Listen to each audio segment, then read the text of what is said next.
Hi everyone, it's your boy Zach, and this is my video about what's wrong with Wes Anderson's The French Dispatch. So I've been having issues with my chronic cough, so I was like, I'll just write a community post about this. But it started to get really long, so let me see. I've got this medicine, it kicks in after like 15 or 20 minutes, so let's see if I can get through this. But anyway, I would say I've never been a huge fan of Wes Anderson. I've mainly just been aware of him. We went to the same college, and in the 1990s, they were having all of these new directors, and oh my gosh, isn't it an exciting new time? And most of them just disappeared. Does anyone remember Matty Rich? There was literally just dozens of them. Now, he got in kind of at the end of this trend of just massive amounts of new directors and really giving him a lot of prominence, but he consistently delivered for a while. He's kind of got that Woody Allen thing where his movies never lose money, but it's like every fourth one justifies, every fourth one is kind of like a clearly profitable hit. And boy, those stop motion animal movies, I don't think he's ever going to get funding for those. Though I have not watched those. I refuse to watch them. And I looked at the box office of all of his movies, and those did the worst. But my main thing I like is comics, but comics is pretty bad right now. It's in pretty bad form, the medium, at least in North America. So I've been like, I need something else to get into. And for some reason, my Fire Stick, they show you all the options. It recommended Royal Tenenbaums, which I remember liking, but I saw it once 20 years ago. Rewatched that. It was really good. Then I just started bebopping around his filmography. And I would mention it sometimes. And pretty much everyone. And here's the deal. Wes Anderson fans are not Wes Anderson characters. there's a real obvious meme. They do it on TikTok where someone walks out and they look normal, and then they say, "When you remember you're a character in a Wes Anderson movie." So they go back and they come out and they're acting twee, and the camera's right on them. It's a funny joke, but I'm always surprised who's Wes Anderson fans, because it's not who you would think. You would think it would just be 100% hipsters who went to film school. Nope. There are a whole lot of auto body mechanics who have watched every movie he made except for the stop motion ones about animals. But what I consistently heard over and over and over again is people said, I really like his movies. I see everything, and I like pretty much everything. That's code for they don't like the stop motion animal movies.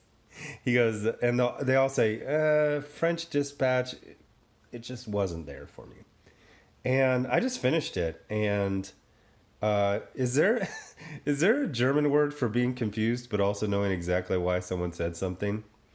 The problem with French Dispatch is that it's an anthology, and anthologies suck because anthologies are just basically a basket for a couple of story ideas. Maybe they have a theme that's similar. Maybe they have something that vaguely connects them, but it's basically just like, hey, would you like to hear 5 stories? Not really, because I know what it's going to be. It's going to be the same as with every anthology. One really good story, one okay story, and one story that doesn't quite cut it. Now, there are, I believe, 5 stories in this, although some of them are very short. And it's got, it's the anthology curse. One of them is really, really good.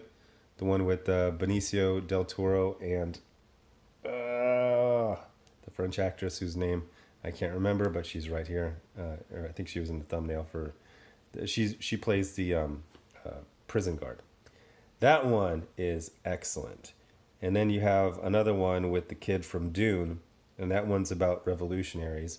That one's almost good, but it's actually the reason, even though I didn't like it as much as the first one, it was, I came up with this phrase while writing the community post, brilliantly human, in that it talks about revolutionaries, from 100 years ago in Europe.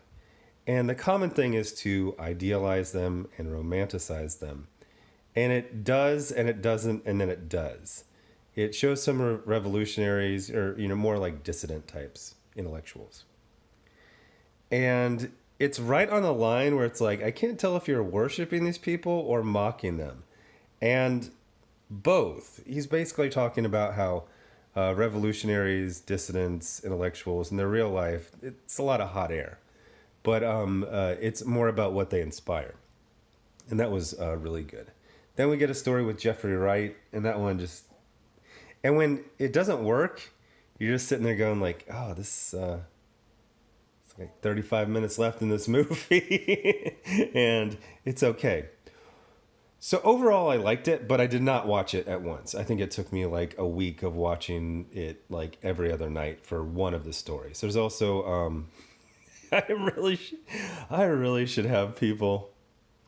Owen Wilson? Yeah, Owen Wilson. Owen Wilson is in a short one at the beginning.